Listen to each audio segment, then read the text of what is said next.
আমার প্রিয় ছাত্রছাত্রীরা, সোমনাথদার কোচিং সেন্টারে তোমাদের সবাইকে স্বাগত। সামনেই তোমাদের মাধ্যমিক পরীক্ষার কয়েকদিন হাতে গোনা বাকি। আজকের ভিডিও থাকছে তোমাদের জীবনবিজ্ঞান 2 নম্বরের প্রশ্নের সাজেশন, উত্তর সহ আলোচনা। ভিডিও তোমরা প্রথম থেকে শেষ অবধি দেখো, প্রত্যেকটা প্রশ্ন তোমরা একবার দেখে যাও। এখান থেকে অনেক প্রশ্ন কিন্তু তোমরা 2024 মাধ্যমিক পরীক্ষা কিন্তু কমন পেয়ে যাবে। তো চলো আমরা ভিডিওটি শুরু করি। দেখো, প্রতিটি প্রশ্নের মান 2। 1 নম্বর প্রশ্ন দেখো, নিম্নলিখিত বিষয়ে হরমোন ও স্নায়ুতন্ত্রের পার্থক্য নিরূপণ করো। পরীক্ষার সময় এরকমই কিন্তু প্রশ্ন হয়। দেখো, কাজের প্রকৃতি, কাজের গতি, কাজের স্থায়িত্ব এবং পরিণতি, এইভাবে বিষয়টা দেখো দেওয়া হয়েছে এখানে আমাদের। আর কাজের প্রকৃতির দেখো, রাসায়নিক সমন্বয়কারী হচ্ছে হরমোন, আর স্নায়ুতন্ত্র হচ্ছে ভৌত সমন্বয়কারী।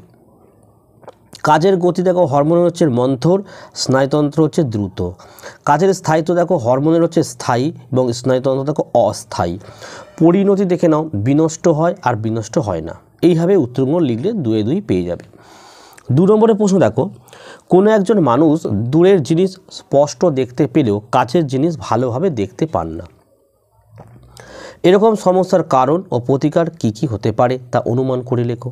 উত্তরটা এইভাবে লিখবে। কারণ, এক্ষেত্রে অক্ষিগোলকের আকার স্বাভাবিকের তুলনায় ছোট হয়। এর ফলে বস্তু থেকে আগত আলোক রশ্মি রেটিনার পিছনে প্রতিবিম্ব গঠন করে। রেটিনার উপরে ওই বস্তুর প্রতিবিম্ব গঠিত হয় না, ফলে দূরের বস্তু স্পষ্ট দেখা গেলেও কাছের বস্তুর অস্পষ্ট হয়ে যায়। প্রতিকার কি? উত্তল কৃত্রিম লেন্সের গ্লাস পাওয়ার যুক্ত চশমা ব্যবহারের মাধ্যমে রেটিনার পিছনে গঠিত প্রতিবিম্ব হওয়া মিস্টেক আছে, বিম্বকে সঠিক অবস্থানে আনা যায় এবং এই ত্রুটি দূর করা যায়। 3 নম্বরের প্রশ্ন দেখে নাও, কৃষির ফলন বৃদ্ধি ও আগাছা সমস্যা সমাধানে সংশ্লেষিত উদ্ভিদ হরমোনের একটি করে ভূমিকা বিশ্লেষণ করো। কৃষির ফলন বৃদ্ধি লিখবে, অধিক পরিমাণে ফলন উৎপাদন ও বৃদ্ধির জন্য কৃত্রিম জিব্বেরেলিন হরমোন প্রয়োগ করা হয়। আর আগাছা সমস্যা সমাধান দেখে নাও, কৃষিক্ষেত্রে জন্মানো আগাছা মাটি থেকে পুষ্টি সংগ্রহ করে, একদিকে যেমন মাটির উর্বরতা হ্রাস করে, অপরদিকে ফসলের মধ্যে বিভিন্ন রোগের সৃষ্টি করে, ফলন কমায়। তাই কৃত্রিম অক্সিন হরমোন প্রয়োগ করে কৃষিক্ষেত্রকে আগাছা মুক্ত করা যায়। 4 নম্বর প্রশ্ন, LH ও ICSH মানবদেহে জননগ্রন্থির হরমোন ক্ষরণ নিয়ন্ত্রণ করে।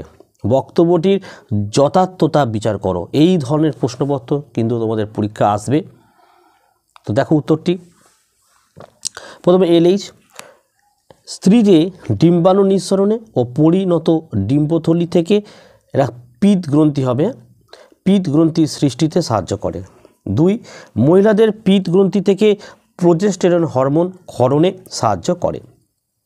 আবার দেখো ICSH, পুরুষ দেহে শুক্রাশয়ের ইন্টারস্টিশিয়াল কোষ বা লেডিক বর্ণিত আন্তঃকোষ থেকে টেস্টোস্টেরন হরমোন ক্ষরণকে উদ্দীপিত করে। 5, বেমতন্তু গঠন ও সাইটোকাইনেসিস পদ্ধতি।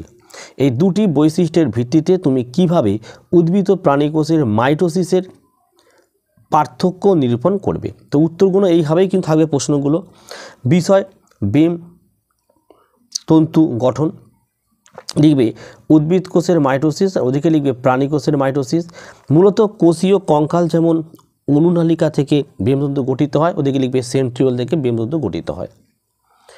আচ্ছা, সাইটোকাইনেসিস পদ্ধতি দেখো, ফ্যাগমোপ্লাস্ট ও কোষপাত গঠনের দ্বারা এই পদ্ধতি ঘটে থাকে, ওদিকে লিখবে ক্লিভেজ বা খাঁজ বা দেখো ফারোয়িংয়ের মাধ্যমে এই পদ্ধতি ঘটে থাকে। 6 নম্বর প্রশ্ন, কোষচক্রের নিয়ন্ত্রণ নষ্ট হওয়ার সঙ্গে মানবদেহে ম্যালিগনেন্ট টিউমার সৃষ্টি হওয়ার সম্পর্ক প্রতিষ্ঠা করো। দেখো, জীবনবিজ্ঞানের 2 নম্বরের প্রশ্ন কিন্তু এই ধরনের কিন্তু আসবে। উত্তরে এভাবে লিখবে, কোষচক্রের কতগুলি নির্দিষ্ট বিন্দুতে কোষ বিভাজন নিয়ন্ত্রিত হয়। কোষচক্রের নিয়ন্ত্রণ বিন্দুগুলি বিনষ্ট হলে কোষ বিভাজন অনিয়ন্ত্রিত হয়ে পড়ে। অনিয়ন্ত্রিত কোষ বিভাজন দ্বারা টিউমার সৃষ্টি হয়। টিউমার 2 প্রকার হয়, যেমন বিনাইন টিউমার ও ম্যালিগনেন্ট টিউমার। বিনাইন টিউমারগুলি দেহের পক্ষে ক্ষতিকর নয়, তবে ম্যালিগনেন্ট টিউমারের কোষগুলি পার্শ্ববর্তী কোষের সঙ্গে সংলগ্ন না থেকে রক্ত বা লসিকা দ্বারা বাহিত হয় ও অপর স্থানে গিয়ে পুনরায় টিউমার তৈরি করে। 7 নম্বরের প্রশ্ন দেখে নাও। অস্থানিক, আচ্ছা বানানটা হচ্ছে পত্রজ হবে, একটা বানান কিন্তু মিস্টেক আছে। অস্থানিক পত্রজ মুকুল উদ্ভিদের প্রাকৃতিক অঙ্গজ বংশবিস্তারে উল্লেখযোগ্য ভূমিকা গ্রহণ করে। একটি উপযুক্ত উদাহরণের সাহায্যে বক্তব্যটির যথার্থতা মূল্যায়ন করো। এভাবে লেখো, কিছু কিছু উদ্ভিদের ক্ষেত্রে যেমন পাথরকচি, বিগোনিয়া প্রভৃতি উদ্ভিদের পাতার কিনারা থেকে অস্থানিক মুকুল জন্মায়। একে পত্রাশয়ী মুকুল বলে।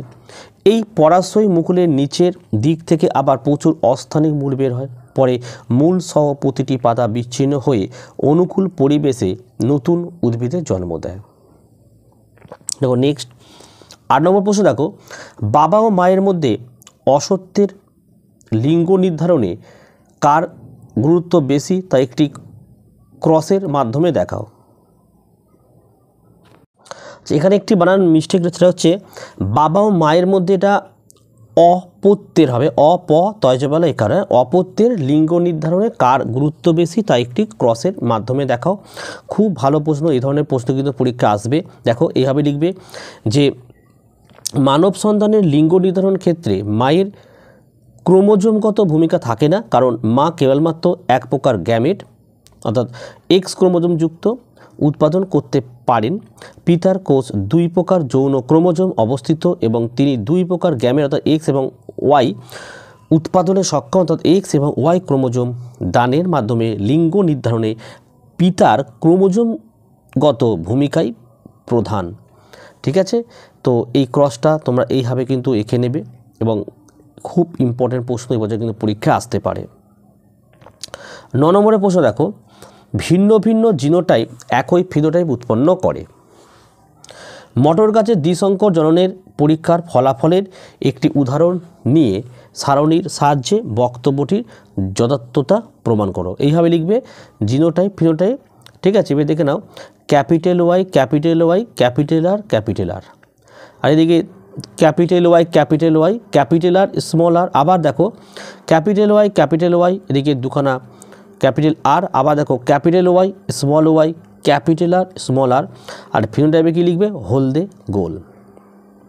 এক্ষেত্রে মটর গাছের দ্বিসংকর জননের ফলাফলে দেখো এই 4টি জিনোটাইপ একটি ফিনোটাইপ হলদে গোলকে নির্দেশ করে, সুতরাং ভিন্ন ভিন্ন জিনোটাইপ একই ফিনোটাইপ উৎপন্ন করে। বক্তব্যটির যথার্থতা কিন্তু প্রমাণিত হলো।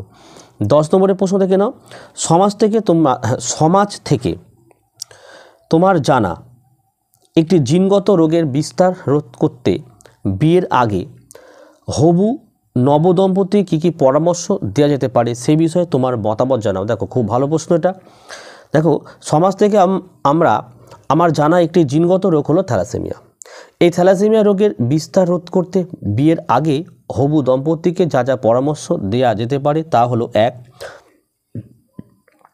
প্রথমে হবু দম্পতিকে তাদের বিভিন্ন বংশগত রোগের পারিবারিক ইতিহাস বিশ্লেষণ করার জন্য বলা হবে। 2, এরপর তাদের জিনগত পরীক্ষা করে তারা থ্যালাসেমিয়া বা অন্য কোনো জিনঘটিত রোগে আক্রান্ত কিনা বা কোনো জিনঘটিত রোগের বাহক কিনা তা নির্ণয়ের জন্য বলা। 3, সন্তান ধারণের সময় মাতা ও পিতার বয়স যাতে বেশি না হয় সে বিষয়ে পরামর্শ দেওয়া। 4, যদি থ্যালাসেমিয়া বা কোনো জিনঘটিত রোগে আক্রান্ত হয় তাহলে রোগটির প্রকৃতি ও সন্তান গ্রহণের সমস্যা ও সন্তানের মধ্যে রোগের সম্ভাবনা এবং তীব্রতা নির্ণয় করার জন্য চিকিৎসকের কাছে জেনেটিক কাউন্সেলিংয়ের পরামর্শ প্রয়োজন। 11 নম্বরের প্রশ্ন, প্রাকৃতিকভাবে শুধু বিভিন্ন দেশীয় প্রজাতির মাছ আছে এমন একটি পুকুরে বেশ কিছু তেলাপিয়া মাছ ছাড়া হলো। বেঁচে থাকতে গেলে ওই তেলাপিয়াদের যে ধরনের জীবন সংগ্রাম করতে হবে তা ভেবে লেখো। দেখো তেলাপিয়া মাছেদের ওই পুকুরে বেঁচে থাকতে গেলে তাদের উপযুক্ত আহার, বাসস্থান এবং প্রজননের জন্য নিজেদের প্রজাতির বিভিন্ন সদস্যদের মধ্যে আন্তঃপ্রজাতি সংগ্রাম এবং ওই বিভিন্ন দেশীয় প্রজাতির মাছেদের সঙ্গে আন্তঃপ্রজাতিক সংগ্রাম করতে হবে। এরকম প্রতিকূল পরিবেশে নিজেদের অস্তিত্ব বজায় রাখার জন্য এভাবে তাদের জীবন সংগ্রাম করতে হবে। 12 বাতাসে ওড়ার জন্য পায়রার, একটু মানটা কিন্তু মিস্টেক আছে, ঠিক আছে? তো বাতাসে ওড়ার জন্য পায়রার বায়ুথলি যে ভূমিকা পালন করে তার তালিকা তৈরি করো। দেখো প্রশ্নগুলো এইভাবে কেউ জীবনে ঘুরে ফিরে আসবে।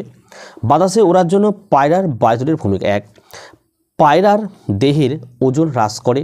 2 দেহের ভারসাম্য ও ভর কেন্দ্র সঠিকভাবে নিয়ন্ত্রণ করে।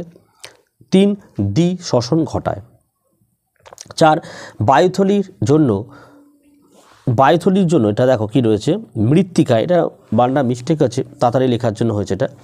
বায়ুথলির জন্য মৃত্তিকা স্তরের হবে, স্বরের হয়ে যাবে, মৃত্তিকা স্তরের বেশি অক্সিজেনযুক্ত বাতাস দেহের মধ্যে সঞ্চিত হয়, ফলে বাতাসের উচ্চ স্তরে ওড়ার সময় শ্বাসকার্যের সুবিধা হয়। 13 নম্বর প্রশ্ন দেখো, গঠন ও কাজ বিবর্তনের ধরন নির্দেশক দিয়ে বলেছে উপরোক্ত দুটি বৈশিষ্ট্যের ভিত্তিতে সমবৃত্তীয় অঙ্গের ধারণাটি উদাহরণ সহ প্রতিষ্ঠা করো। তো এই ধরনের কিন্তু প্রশ্ন ঘুরে ফিরে আসবে। কি লিখবে, যেসব অঙ্গ উৎপত্তি ও গঠনগত দিক থেকে ভিন্ন হলেও কার্যগত দিক থেকে এক, তাদের সমবৃত্তীয় অঙ্গ বলে। গঠন ও কাজ দেখো, পতঙ্গ পাখির ডানা ওড়ার জন্য ব্যবহার হলেও এদের উৎপত্তি ও গঠনগত দিক থেকে কোনো সাদৃশ্য নেই। হয়েছে? আচ্ছা, পতঙ্গের ডানা কিউটিকল বা বৈকঙ্কালের প্রসারিত অংশ, অন্যদিকে পাখির ডানা পালক আবৃত অগ্রপদ বিশেষ। মটর গাছের পাতার আকর্ষ ও ঝুমকোলতার কাণ্ডের আকর্ষ একই রকম কাজ করলেও এরা উৎপত্তি ও গঠনগতভাবে ভিন্ন। মটর গাছের আকর্ষ রূপান্তরিত পাতা ও ঝুমকোলতার আকর্ষ হলো রূপান্তরিত শাখা। বিবর্তনের ধরন নির্দেশক লিখবে, উপরোক্ত উদাহরণগুলি থেকে বোঝা যায় যে নানা রকম জীব একই পরিবেশে একই রকমভাবে অভিযোজিত হয় ও তার ফলে তাদের মধ্যে আপাত কার্যগত মিল সৃষ্টি হয়। সমবৃত্তি অঙ্গ অভিসারী বিবর্তনকে প্রমাণ করে। নেক্সট আমাদের 14 নম্বরের প্রশ্ন দেখো, বলছে মানুষের বিভিন্ন ক্রিয়াকলাপের ফলে নাইট্রোজেন চক্র ব্যাহত হওয়ার সঙ্গে নিম্নলিখিত ঘটনাগুলো সম্পর্ক স্থাপন করো। দেখো এইভাবে কিন্তু প্রশ্ন কিন্তু ঘুরিয়ে ফিরিয়ে আসে জীবন বিজ্ঞানের 2 নম্বরের প্রশ্নগুলো। কি করবে দেখো, হেডিং দিয়েছে দেখো, বিশ্ব উষ্ণায়ন, নদী এবং হ্রদের মাটি ও আম্লীকরণ। ঠিক আছে, কি লিখেছি দেখো, মানুষের বিভিন্ন ক্রিয়াকলাপের ফলে নাইট্রোজেন চক্র ব্যাহত হওয়ার ফলে নাইট্রাস অক্সাইড ও নাইট্রোজেন অক্সাইডগুলির পরিমাণ অধিক মাত্রায় বৃদ্ধি পেয়েছে। এরপর লিখবে বিশ্ব উষ্ণায়ন বলে পয়েন্ট দেবে। নাইট্রাস অক্সাইড গ্যাসটি তাপ শোষী গ্রিনহাউস গ্যাস বা সূর্যের প্রতিফলনে সৃষ্ট অবলোহিত আলো বা উত্তাপ শোষণ করে গ্রিনহাউস প্রভাব তথা বিশ্ব উষ্ণায়ন ঘটায়। বানানগুলো মিস্টেক রয়েছে একটু। নদী এবং হ্রদের মাটি ও জলের আম্লীকরণটা লিখবে, নাইট্রোজেনের অক্সাইডগুলি বৃষ্টি জলের সঙ্গে বিক্রিয়ায় নাইট্রিক অ্যাসিড উৎপন্ন করে, যা অম্ল বৃষ্টির অন্যতম উপাদান। এই অম্ল বৃষ্টি জলজ জীব উদ্ভিদ ধ্বংস করে এবং নদী এবং হ্রদের মাটি ও জল আম্লিক করে সেখানকার বাস্তুতান্ত্রিক ভারসাম্য বিনষ্ট করে। 15 দেখো, ইলিশ, মৌমাছি, পেঙ্গুইন, সর্পগন্ধা উপরোক্ত জীবগুলোর বিপন্নতার কারণ কি কি হতে পারে তা নির্ধারণ করো। ঠিক আছে, কী ধরনের প্রশ্ন পরীক্ষা আসে। ইলিশের বিপন্নতার কারণ হলো দেখো, 1 বৃষ্টিপাতের পরিমাণ কমে যাওয়া, 2 উপযুক্ত প্রজনন স্থলের অভাব। মৌমাছির বিপন্নতার কারণ হলো উপযুক্ত প্রজনন স্থলের অভাব, 2 বিভিন্ন দূষণ বিশেষ করে শব্দ দূষণ। পেঙ্গুইন বিপন্নতার কারণ হলো তাপমাত্রা বৃদ্ধি পাওয়ার ফলে বরফ গলে যাচ্ছে, ফলে তাদের উপযুক্ত বাসস্থানের অভাব হচ্ছে। সর্পগন্ধা বিপন্নতার কারণ হলো 1 অতি ব্যবহারের ফল, 2 দেখো মৃত্তিকা দূষণ। আচ্ছা, আমাদের প্রতিটি সাবজেক্টের কিন্তু লাস্ট মিনিটে সাজেশন দেওয়া হয়েছে। এই ভিডিওটির ডেসক্রিপশন বক্সে তোমরা লিঙ্ক পাবে, লিঙ্কে ক্লিক করে অবশ্যই দেখে নিও। এবং এই যে ভিডিওটি তোমরা প্রথম থেকে শেষ অবধি দেখছো, এর পিডিএফ ফাইল পেতে হলে এই ভিডিও ডেসক্রিপশন বক্সে যাবে, লিঙ্ক পাবে, ফ্রি পিডিএফ। 16 নম্বরের প্রশ্ন, স্থানীয় জীববৈচিত্র্য সংরক্ষণে। আচ্ছা, এখানে একটা বানান আমাদের মিস্টেক আছে। প্রশ্ন হচ্ছে স্থানীয় জীববৈচিত্র্য সংরক্ষণে পিপলস, কি বললাম, এটা পিপলস হবে, বায়োডাইভার্সিটি রেজিস্টার এর যে কোনো দুটি ভূমিকা আলোচনা করে লিখবে। 1 পিবিআর, স্থানীয় জীববৈচিত্র্য সম্পর্কে সঠিক ধারণা দেয়, যার উপর ভিত্তি করে বিপন্ন জীবগুলির সংরক্ষণের ব্যবস্থা নেওয়া হয়। 2. স্থানীয় মানুষকে জীববৈচিত্র্যের সংরক্ষণের ব্যাপারে সজাগ করে সংরক্ষণের অংশীদার করতে সাহায্য করে। 17. বন্যপ্রাণী আইন অনুসারে অভয়ারণ্যের যে কাজ নিষিদ্ধ তার যে কোনো 4টি তালিকাভুক্ত করো। দেখবে অভয়ারণ্যে যে কাজ নিষিদ্ধ সেগুলি হলো: 1. অভয়ারণ্যে বন্যপ্রাণী শিকার রাজ্য সরকার দ্বারা আইন প্রণয়নের মাধ্যমে নিষিদ্ধ করা হয়। 2. বন্য উদ্ভিদ কাটা নিষিদ্ধ। 3. সাধারণ মানুষের প্রবেশ নিষিদ্ধ। 4. বন্য প্রাণীদের স্বাধীন জীবনযাত্রায় বাধা প্রয়োগ করা নিষিদ্ধ। এই ছিল আজকের ভিডিওটি ভালো লাগলে একটি লাইক করো এবং চ্যানেলে নতুন হলে চ্যানেলকে সাবস্ক্রাইব করো।